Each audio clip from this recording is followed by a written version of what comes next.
এই মাহটোত যে বেছিকৈ টিউশ্যন নকৰালোৱে আকৌ তো মইনাৰ স্কুলৰ ফিজ দিব হ'লেই দেখোন মই যে যেনে তেনে টিউশ্যন কৰি মেলি ৩,০০০ টকা এটা পাওঁ আৰু মাহটোত কেতিয়াবা যে সেইটো দেৰি হৈ যায় আজিকালি যে কোন মানুহ চলিব পাৰে ৩,০০০ টকাত মানুহেচোন নিজৰ কাপোৰ কানি জোতা তোতাতে ৩,০০০ টকা খৰচে কৰি পেলায় আৰু মায়ে আৰু পাপাই আমাকতো এৰিয়ে থৈ গ'লগৈ যেতিয়া আমি বহুত সৰু আছিলোঁ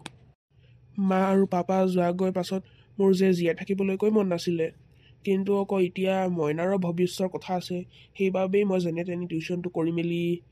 মইনাৰ স্কুলৰ ফিজকেইটাকে দিওঁ আৰু কিন্তু মই যদি একদম সঁচা মনেৰে যদি কওঁ নহয় মোক যে গণেশ ভগৱানে কেতিয়াও বিপদত নেপেলায় হ'ব পাৰে সৰু মৰু বিপদ আহিব পাৰে মোৰ জীৱনত কিন্তু মই এইটো একদম ভালদৰে জানো যে গণেশ বাবাই মোক সেই বিপদৰ দ্বাৰাই পৰীক্ষা লয় লাগিলে কিন্তু যিয়ে হৈ যাক যিমান ডাঙৰ বিপদ আহিলেও মই গণেশ বাবাৰ এই পৰীক্ষাত উত্তীৰ্ণ হ'মেই হ'ম দাদা শুনাচোন যিহেতু মই এতিয়া ডাঙৰ ক্লাছলৈ পাইছোঁগৈ সেইবাবেই আমাক যে এবাৰ মেমে বহুত বেছিকৈ প্ৰজেক্টছ দিছে আৰু সেইবোৰ প্ৰজেক্টছ কৰিবৰ কাৰণে নহয় বস্তু কিনিব লাগিব আৰু সেই বস্তুখিনি 400 টকীয়া মইনা অলপ দেৰি ৰখিবি দেই মই তোক যে এতিয়া পইচা দিব নোৱাৰিম নহয় মোৰ ওচৰত ক'বলৈ গ'লে যে এতিয়া এটকাও নাই কিন্তু তই চিন্তা নকৰিবি আজি মোৰ টিউশ্যনৰ এমাহ সম্পূৰ্ণ হ'ব সেইবাবে আজি মই পইচা কেইটকামান পাম মই যেতিয়া পইচাখিনি পাই যাম নহয় মই তোক তেতিয়া 400 টকা এটা দি দিম দেই হ'ব দিয়া একো নাই মই কিন্তু যে আজি স্কুললৈ নাযাওঁ যদি মেমে মোৰ সেই 400 টকাটো দি কিনা বস্তুবোৰ দেখি নাপায় মোক যে আজি বহুতেই গালি দিব আৰু পানিছমেণ্টো দিব সেইবাবেই মই কাইলৈ স্কুল যাম হ'ব ঠিক আছে মইনা কাইলৈ যাবি তেনেহ'লে মইনা মই এতিয়া যাওঁ টিউশ্যন কৰাই মেলি মই 2 ঘণ্টা পাছত আহি যাম তই ভাত পানী খাই ল'বি দেই ঠিক আছে দিয়া মই ভাত খাই ল'ম বাৰু মইনা মই যাওঁ দেই সোনকালে আহি যাম তই ভাত পানী খাই মেলি কিতাপ পঢ়ি থাকিবি দেই নাই এইবোৰে চলে আজিকালি এইবোৰ নহ'ব নহয় এই টিকা হ'লেও নহয় বহুত বেছি দাম নহয় জানো কেতিয়া যে আহিব নহয় এই টেক্সিখন চাইকেলখননো কি হ'ল ল'ৰাটোৰ কি হ'ল এনেকৈ আহি মেলি পৰি ল'লে যে ভাইটি উঠা কি হ'ল তোমাৰ ঐ অট ৰহ মই এই ল'ৰাটোক হস্পিটেললৈ যাওঁ দে অটোখনত ময়ো যাওঁ নেকি নেলাগে হ'ব দে তইচোন কৈছিলি তোৰ অফিচত কাম আছে বুলি তই অফিচলৈ যা ইয়াক হস্পিটেল মই লৈ যাম দাদা কলেজ যাব দাদা হস্পিটেল দাদা বলক হস্পিটেল যাব লাগে অ'কে এতিয়া এই 8টা বালে আপোনাক একদম ফাইটাৰ জেটৰ নিচিনা হস্পিটেল থ'বগৈ ল'ৰাটোৱে দুখ নাপালে হয় আৰু যিহে বেয়াকৈ পৰিছে নহয় চাইকেল ভাঙি গ'লগৈ ক'তনো দুখ নাপাব মোৰ যে বাওঁ হাতখন ইমান বেয়াকৈ ভাঙিলে নহয় হাড়ডাল বেকা হৈ গ'লগৈ ইমান যে বিষাইছে নহয় অপাৰেশ্যন কৰিম বুলি কৈছিলে বাৰু কিন্তু যে কেতিয়া কৰিব নহয় মোৰ যে মইনালৈ ইমান মনত পৰি আছে তাক যদি কেনেবাকৈ ফোন কৰিব পৰা হ'লে চাইকেলখন যে কি হ'ল নহয় বেলেঞ্চটো নোহোৱা হৈ থৈ দিলে আৰু পৰোঁতেতো মোবাইলটোও মোৰ ক'ৰবাত পৰিলে ঐ গৌৰৱ মানুহে যে কৈছে তই চাইকেলৰ পৰা পৰিলি কেনেকৈ হ'ল মানে কেনেকৈ কি হ'ল মোক বুজাই দেচোন তই সৰুৰ পৰা চাইকেল চলাই থাক তই কেনেকৈ পৰিবলৈ পালি মোৰ যে ইমান ভালকৈ মনত নাই নহয় মোৰ যে খালি এইটোৱে মনত আছে যে মই চাইকেল চলাই গৈ আছিলোঁ ৰাস্তাতে জানো কি হ'ল চাইকেলখন বেলেঞ্চ নাইকিয়া হৈ থৈ দিলে নহয় সো চাইডে গৈছিলেগৈ বাওঁ চাইডে গৈছেগৈ তাৰপৰা মই পৰি ল'লোঁ মোৰ অকল সিমানেই মনত আছে দুখ নাপোৱাতো সোঁ হাতখন ভাঙিলেও চাগে ডক্তৰেতো কৈছে অপাৰেশ্যন কৰিব লাগিব দে সেইবোৰ বাদ দে তই কথা এটা জানো নাই কি কথানো তাৰমানে এতিয়া কথাটো এনেকুৱা হ'ল যে কালি ৰাতি মই পডকাষ্ট এটা চাই আছিলোঁ সেইটো ভূতৰ ওপৰত তই কি হ'ল আকৌ চালি যদি নহয় এই পডকাষ্টত যে বাবাজী এজনে কৈছিলে যে ভগৱান যদি মাতিব লাগে নহয় বহুত সময় লাগে কেইটামানতো অহা জনম পাই যায়গৈ কিন্তু ভগৱান নাহে মানে ভগৱান মাতিবলৈ বহুত সময় লাগে এইটো কথাচোন ময়ো জানো তই মোক কেলৈ কৈ আছ আৰে নহয় কিন্তু শুন না, যদি আমি ভূত চুত মাতো নহয় সিহঁতি লগে আহে, 1 ঘণ্টাৰ ভিতৰত পাই যায়হি সিহঁতি। আৰু যদি আমি নহয় একদম ভক্তি পূৰা উঠাও নহয় ভূতৰ ওপৰত, তেতিয়া সিহঁতি আমাক বহুত পইচা দিয়ে, আমি যি বিচাৰোঁ সেইবোৰ দি দিয়ে, তই জানো নাই? সেইকাৰণে কৈছোঁ ব'ল ভূত দেৱতা মানো, তেতিয়া তোৰ যে পইচাৰ যে হয়তো সমস্যা চলি আছে সেইটোও ভাল হৈ যাব। ঐ ৰমেন চা, মইতো কৈ দিছোঁ, এই ফাল্টু কথাবোৰ মোৰ আগত নকৰবি, এই ভূত কিখনৰ কথা। আৰু শুন, মইতো কৈ লৈছোঁ, তই যদি ভূত মান তই ধ্বংস হবি দেই। নাই তেইকা একো নহয় অকল ভূতখিনি খুৱাবহে লাগে কিবা কিবি, এই বাকী চব পাই যাম, পইচা পাম, কিখন পাম, গাড়ী বাংলা চব পাম। তই ভগৱান মানি থাকিলেনো কি হ'ব? কি জানি তই এই জনমত ভগৱানক নাপাৱে? হ'ব পাৰে যে মই এই জনমত গণেশ বাবাক নাপাম, কিন্তু অহা জনমত তই নিশ্চয় পাম। আৰু ভগৱানক পাবলৈ সময় লাগে বুলি মই ভূতক মানে আৰম্ভ কৰি দিব নোৱাৰোঁ। ঐ ৰমেন, এইটো কথা কাণ খুলি শুনি ল, যোনবোৰ ৰাস্তা চুটি সেইবোৰ ৰাস্তাত সদায় বিপদ থাকে। শুন, এতিয়া সময় আছে, ভগৱান মানি ল, যদি ভূত মান তই মৰি যাবি। চালা তোক হ'লে ইমান ভালকৈ বুজালো, তই এতিয়া ভগৱানৰ ওপৰতে বিশ্বাস নে? বাদ দে যা, যি হ'ব হ'ব আৰু, মইতো ভূত মানুংগে, তই নিজৰ কাম কৰি থাক, অহা জনমতে তেনেহ'লে আকৌ লগ পাম দেই, বাই বাই। অঁ হ'ব দে যা। বৰখন ফাল্টু জ্ঞান দিব আহিছে। আৰে আজি দেখোন 2 ঘণ্টা পাৰ হৈ গ'ল, দাদা যে আহাই নাই টিউশ্যনৰ পৰা, ফোন এটাকে কৰি চাওঁ নেকি? নাই নকৰোঁ চাগে, কি জানি আজি অলপ দেৰি হৈ গৈছে, আজি এমাহ সম্পূৰ্ণ হ'ব ন, সেইবাবেই চাগে আজি অকণমান দেৰি হ'ল। নাই ফোন কৰা ভাল নহ'ব। অঁ দাদা তুমি আহিলা?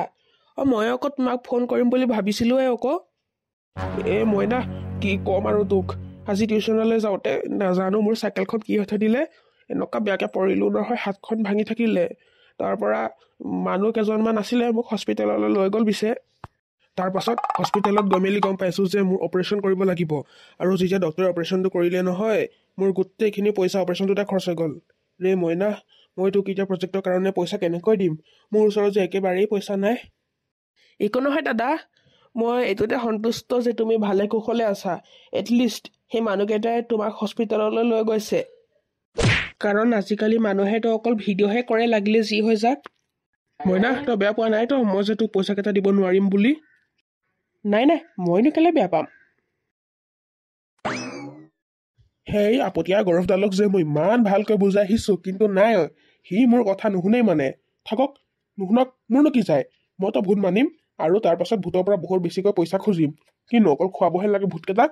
আমিতো এনেও আগৰ পৰাই ধনী আছোঁ, খুৱাই থাকিম, একো নহয়নে?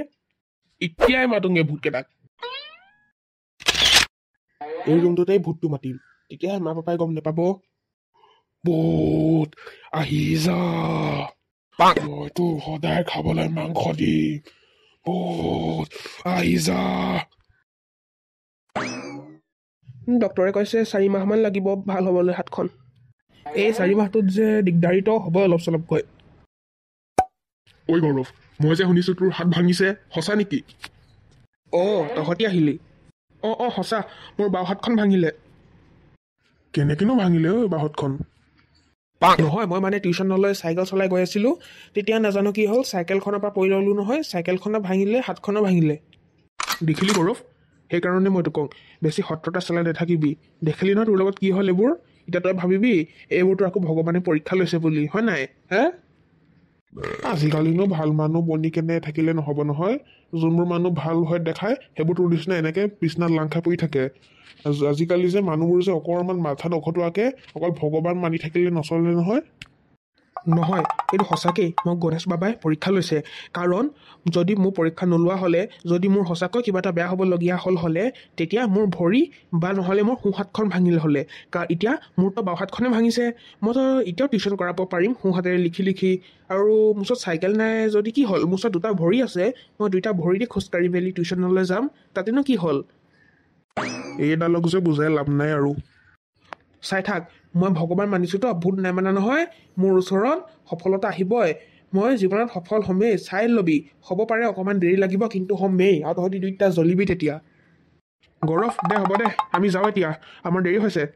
তই নিজৰ চোৱা চিতা ভালদৰে কৰিবি দেই, আৰু তই বেছি কাম চাম নকৰিবি, তোৰ হাতখন ভাঙি আছে। আমি বেলেগ এদিনা আহিম, আৰু তই যে এইকেইদিন যে আৰাম কৰ দেই। যাওঁগে যে ভাত খাই যাওঁ আকৌ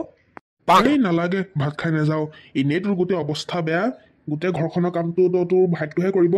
তোৰ ভাইকক আৰু বেছি কষ্ট নিদিওঁ দে আমি যাওঁ যোনদিনাখন তই ভাল পাবি নিজে কাম চাম কৰিবলৈ পাৰিবি সেইদিনাখন ভাত খাব আহিম দেই আমি যাওঁ এতিয়া আমি যাওঁ যদি কিবা লাগে কিবা যদি দৰকাৰ হৈছে ফোন কৰিবি নিশ্চয় ঠিকে কৈছে বেচেৰা মইনাও বহুত কাম কৰিছে আহি যা মই তোক মাতিছো তই মোৰ ওচৰত আহিবই লাগিব মই তোক সদায় মাংস খুৱাম তই অকল এবাৰ আহি যা তই মোক কেলে মাতিলি সোনকালে ক ঐ ভূত মই তোৰ মালিক হয় তই মোৰ কথা চব শুনিব লাগিব আৰু তই মোক চব বস্তু দিবও লাগিব তাৰ জেগাত মই তোক সদায় মাংস খুৱাম কি কওঁ মানিবিনে মোৰ কথা ঠিক আছে সদায় কিন্তু মাংস লাগিব এদিন যদি মাংস নিদিয় তোক খাই পেলাম কিন্তু মই কৈ দিছো দে হ'ব দে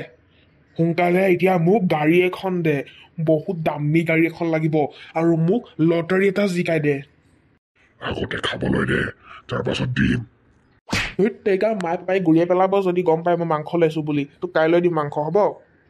তেনেহ'লে তোক কাইলৈ বস্তুবোৰ মই দিম দে হ'ব দে যা শুই থাকগে যা এতিয়া মই শুংগৈ কাইলৈ ৰাতিপুৱা মাংস দিম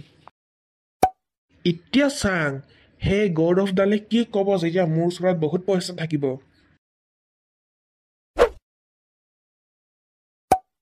দাদা উঠাও আকৌ আজি ইমান দেৰিলৈকে শুই আছা যে ব্ৰাছ নকৰা নেকি মইনা সময়টো কি হৈছে 9টা বাজিবলৈ 10 মিনিট আছে মইনা যদি বেয়া নাপাওঁ চাহ একাপ বনাই দিবি নেকি তুমি মোৰ হাত ধুই লোৱাগৈ মই চাহ তোমাক দিম ঐ ভূত মই তোক যে মাংস খাবলৈ দিলো এতিয়া মোক দামী গাড়ী এখন দে মই ঘৰৰ বাহিৰত যাতে গৈ দামী গাড়ীখন দেখি পাম দে হ'ব দে তই যা ঘৰৰ বাহিৰত যা তই দামী গাড়ী এখন দেখিবি সেইখন তোৰে হ'ব ঠিক আছে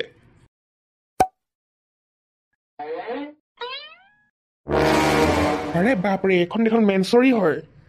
উৰুচ এতিয়া গৌৰৱৰ ওচৰত লৈ যাওঁ এইখন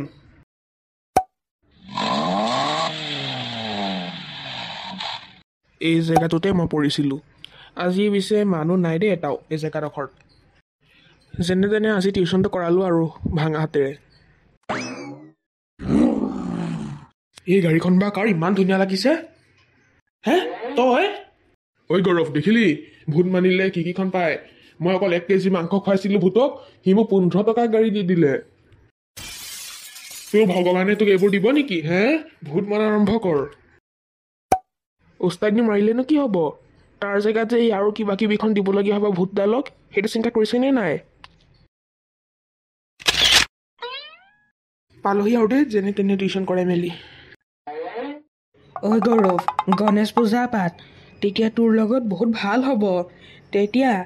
সেই আপতীয়া ৰমেনে গম পাব যে ভূত মানিলে কি হয় হে মইনা কি ক'লে মইনা দাদা তুমি আহিলা মই যে পাকঘৰত সোমাই আছিলোঁ গমেই নাপালোঁ তোমাৰ আজি টিউশ্যনটো কেনেকুৱা গ'ল মইনা তই এতিয়া কি কৈছিলি কি পূজা পাতিব লাগে নেকি হয় নহয় দেই মইতো এতিয়াহে আহিছোঁ কি তেনেহ'লে মই গণেশ পূজা পাতিবলৈ কোনে ক'লে তাৰ মানে গণেশ বাবা মইনাৰ ৰূপ লৈ আহি কেনে মোক ক'লে যে মই গণেশ পূজা পাতিব লাগে য়েছ কি হ'ল দাদা কিমান সুখত আছা যে কিবা ভাল খবৰ আছে নেকি মোকো কোৱা আকৌ মইনা আমি কাইলৈ যে বহুত ডাঙৰ গণেশ পূজা পাতিম দেই আজি ৰাতি মিঠা চিঠাটো কিনি লৈ আনিবিগৈ ঠিক আছে কলীয়া ভূত মই যে কাইলৈ মোৰ মামাৰ বিয়াৰ কাৰণে তিনিচুকীয়ালৈ যাম তই কাইলৈ দিনটোৰ কাৰণে অকল নিজে কিবা বস্তু বিচাৰি মেলি খাই ল'বি দেই মই তোক মামাৰ বিয়াৰ পিছদিনাখন তোক কিবা খুৱাই দিম দেই পৰহি মানে মই যে কাইলৈ তিনিচুকীয়ালৈ যাবই লাগিব মই নগ'লে নহ'বই কাৰণ মোৰ মামা হয়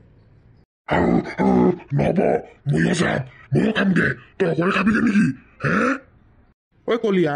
তই মোৰ কথা শুনিবই লাগিব মই তোৰ মালিক হয় বুজিলি ঘটিডাল শুনিম তোৰ কথা মোক মাংস খাবলৈ দে নহ'লে মই তোকে খাই পেলাম কলীয়া জাত একদম মই তোক নলাৰ পৰা উঠাই লৈ আনিছো আৰু তই মোক এতিয়া বক বক কৰিব আহিছ হে আকৌ বস্তাত ভৰাই মেলি তোক আকৌ নলাই পেলাই থৈ আহিমগৈ কৈ দিছো আকৌ গেলি থাকিবি তাতে তোক মই কি কৰিবি ঐ দম আছে তোৰ মই তোৰ মালিক হৈ কৈ দিছো প্ৰথমতে তই মালিকডালৰে কিবা কৰিব লাগিব মোমাইকৰ বিয়ালৈ যাব হে যাব বিয়ালৈ ইয়াক মই মোমাইকৰ বিয়ালৈ পাবগৈ নিদোৱে মইনা গোটেইখিনি মানুহে প্ৰসাদ খালেনে বাৰু অঁ দাদা খালে খালে তেনেহ'লে ঠিক আছে পিছে মূৰ্তিটো যে বহুত ধুনীয়া লাগিছে অ' ধুনীয়াটো চব মূৰ্তিয়ে থাকে চব ভগৱানৰেই বাহ এই গাড়ীখনৰ জেগাটো মিলি কেনে ইমান ধুনীয়া লাগিছে নহয় আৰে আৰে গাড়ীখন ক'লৈ গৈছেগৈ আইঅ গাড়ীখন পৰিলে পানীত ঐ ভূত মোক বচাহি ঐ ভূত মইতো কেলে বচাম মইহেতো পানী পেলাইছো মাংস খাবলৈ দিছিলি এতিয়া তই মোৰ লগত মোৰ ধুনীয়াখনত যাবি বল মোৰ লগত তোক চব সুখ দিলো গাড়ী দিলো কিখন দিলো কিন্তু তই মই ক'লৈ গৈছো চব মানুহে যদি এবাৰ প্ৰসাদ খালে তেনেহ'লে এতিয়া চিন্তা নাই আৰু ঐ মইনা ফোন আহিছে নেকি ভাইব্ৰেশ্যন নিচিনা লাগিছে যে ক'ৰবাত তোমাৰ পকেটতে চোন মোবাইলটো আছে অঁ ঠিকে হেল্ল' অঁ কোন বাৰু হেল্ল' আপুনি গৌৰৱ নেকি হয় মই গৌৰৱ কেলৈ বা আপোনাৰ মনত আছে আপুনি যে 3 মাহমানৰ আগতে লটাৰী টিকেট এটা কিনিছিলে আপুনি সেই লটাৰী টিকেটটো জিকিলে কি লটাৰী টিকেট অঁ 4 মাহমান আগতে লটাৰী টিকেট এখন কিনিছিলোঁ বাৰু এটা দুখীয়া ল'ৰাই বিকি আছিলে মই তাক সহায় কৰিবৰ কাৰণেহে কিনিছিলোঁ মই এনেই এইটো জিকিম বুলি ভাবি মেলি কিনা নাছিলোঁ দেই আপুনি তাৰমানে সেই 20 লাখ টকীয়া লটাৰীটো জিকিলে কি সঁচা কয় মই 20 লাখ টকা জিকিলোঁ আপুনি এটা কাম কৰক এই যে তিনিচুকীয়ালৈ আহক তাত তাৰমানে আমাৰ দোকানখন আছে লটাৰীৰ কাৰণে আপুনি সেই তিনিচুকীয়াৰ পৰা পইচাখিনি লৈ যাওকহি ঠিক আছে বাৰু আমি আহি যাম বহুত ধন্যবাদ দাদা কি হ'লনো ঐ মইনা আমি লটাৰী জিকিলোঁ 20 লাখ টকীয়া সঁচা কয় সঁচা দেখিলি ভগৱান মানিলে কি হয় দেখিলি এতিয়া